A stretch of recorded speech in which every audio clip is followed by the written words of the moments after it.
Don't forget to like, share and subscribe to my channel and hit the notification bell button for my future videos. Thank you. Oh, ganito po. Pag yung mga pinalulugunan mong pullet or hen, dapat healthy pa rin sila, mapupula ang muka. Sige. Papakainin mo ba? Sige lang, Totoy. Ayo, tiyan nyo, nasa hardening na po yung isag na yun. Ayan, nagtamlay, sinama ko sa mga inahin para sumigla. Daman-dama po niya pagiging hari pag marami. Sige, pakainin mo na, Totoy. Baka makalabas. At ayan, pulang-pula sila. Sige, papasok ka ba? Buha sila. Ayan yun sila dyan. Hiwa-hiwalay po pagpapakain para ano po, makatuka lahat on time. Huwag magpaluan, maiwasan. May isa pong stag, part na rin ng hardening. Ano po siya? Dito. Daman-daman niya pagiging hari kasi ang dami niyang babae. Diba? Po. Ito mga yan na to. Umiitlig pa ito pero hindi ko ginagamit. Depende sa target. Para sa akin po, pag naglulugon, pinaitlog mo, binread mo, yung nagiging yung anak sakitin. Sa experience ko po. Kaya gusto ko pagka centralize pag nag-setting ako, nag-mating. Po. Sila. YLH Pongkan side, saka po YLH dark side, my own blend. Mamimili po ako. Dami na inahinto, hindi ko naman sila magagamit lahat. Tingnan nyo po pag every 15 days dinideworm and every 30 days dinidilaws, mapupula pa rin. Lumulugo sila, mapupula ang muka. Meaning healthy. Masigla rin yung stag talaga. May pahila na po yon, temporary cord, anytime pwede na itali. Para yung successor niya, yung sunod na stag, makatikim din maghari. Gusto ko po, bawat stag bago i-cord ay nakakatikim maghari. Para sa akin, mas buo loob, mas malakas. Hindi basta-basta kakala sa oras ng laban.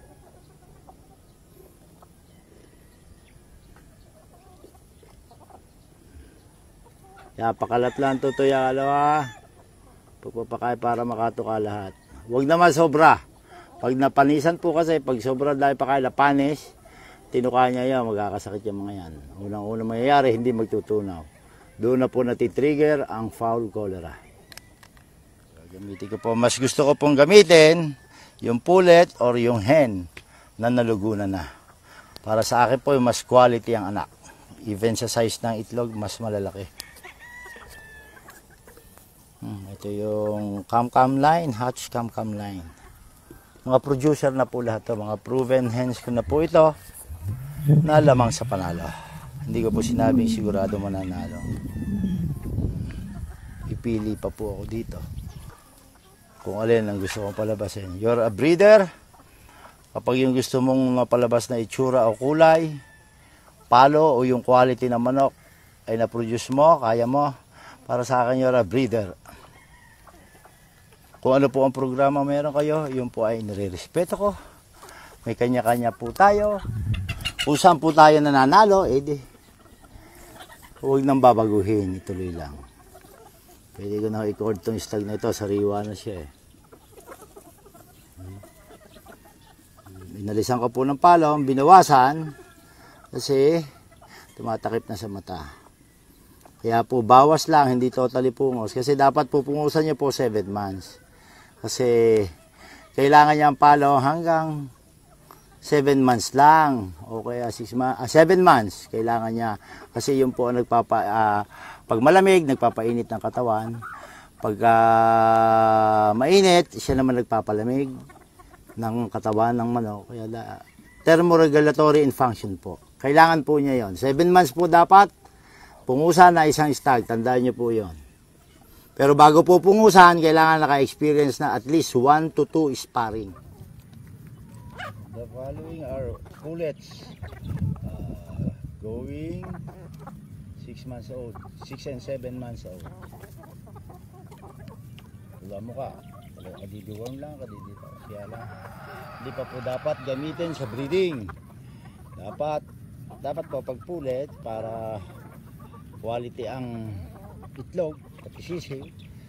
9 to 10, 9 months halang mo na siya, pero 10 months mo gamitin talaga para pusa nang nagpapakasta.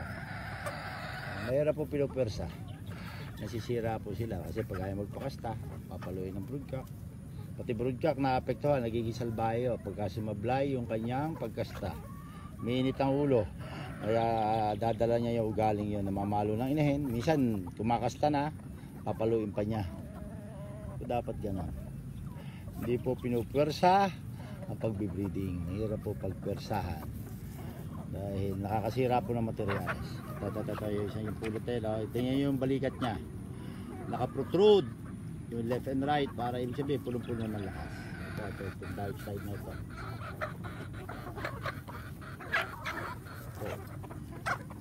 Pero wala, magdi-develop pa ito, pwedeng gumanda pa.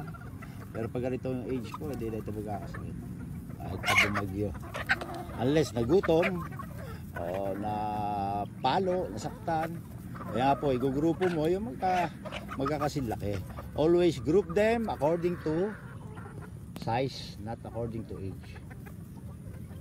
Dapat marami kang paglalagyan. Paglaki po ng paglalagyan, mas gusto nila. Era po yung siksikan, overcrowding. Lakas pong sumira nun. Naman ako yung mga galapaluan, ayaw ko nun. Hindi may iwasan, kaya pag bibigay ko ng pakain, dapat pakalat. Ito ba lugar? Ganda ito, itong grupo na ito, mga 25. Kinuha ko yung isa kanina umaga kasi nga maglungkutin, walang saktan. So, ganun po usually bibigay. Diba, mga 2 months pa ito bago i-breeding.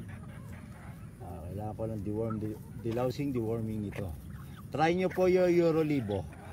Paggamit ko as liver tonic, maganda resulta sa akin, kaya pula-pula yung mukha nila. Maganda rin sa feathers. Ayan. Ano bang composition niya? May dark side, may pangkan side. More on panicky side pala to. Heavy panicky. Medium station, pero yan po yung balikat na yan, lagi ko sinasabi. Pag yan po yung magna 9 to 10 months, nakaprotrude lalo yan, doon talagang balansyado siya. Ibig sabihin po kasi pag nakalabas yung balikat, punong-puno na lakas, malalakas po. Ito po lahat maninipis ang paa. Hindi ako nilalabasan ng malaking paa dahil ayaw ko po niya malaking paa. Pag manipis po paa, para lapis sa paa, yun po ay ang anak ay inihahampas niya ng todo talaga ang kanyang paa sa kanyang kalaban. Kapag lalaki po pa ay bumabagal. Ito experience ko pagka 4 to 5 years old di mo na magamit. Sa akin hanggang 6 years old gagamit pa last year, minanalo pa sa WPC na magsi 7 na, 6 and a half na na dark side gulang, pero nagamit ko pa kasi malipis lang ang paa. Kung gumulang man, magdagdag man naman laki ng paa, konti lang. Huwag na yung parang matigas na talaga paa. Standard ko po yan. Kung ano po yung standard ninyo,